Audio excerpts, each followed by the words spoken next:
flex ko yung aking ulam for today. Lunch. Ayan.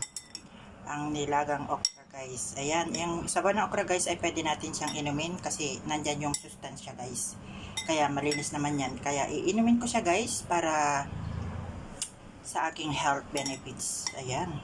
Ang nilagang okra with sabaw. Ayan guys. So yummy ang ating lunch for today. Ayan. Kain na po. Ayan. Ito kan guys. Pangtanggal ng rayoma. Kaya kain kayo ng sabaw ng okra ha. Tikman natin ang aking ulam guys. Oh, yummy. Oh yeah. Sarap ng nilagang okra. Tikman ko guys.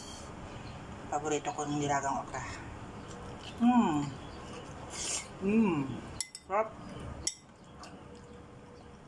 Sarap guys, ang aking nilagang okra. Yummy. Try ka ng okra guys. Para sa inyong health.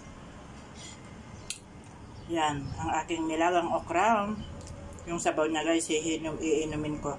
Kasi masustansya yan. Yan. Sarap.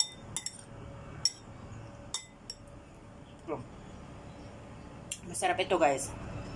Masustansya itong okra na to. Kaya kain kayo ng okra guys. Para sa inyong health benefits. Masustansyang paggulay yung okra. Ang sarap ng sabaw guys.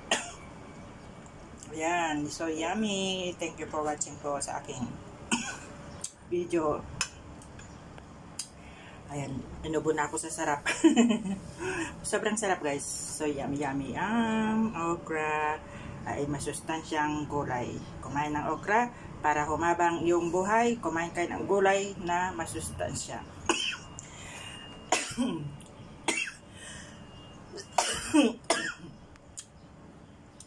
Bigla ako nasamit, may nakaalala sa akin.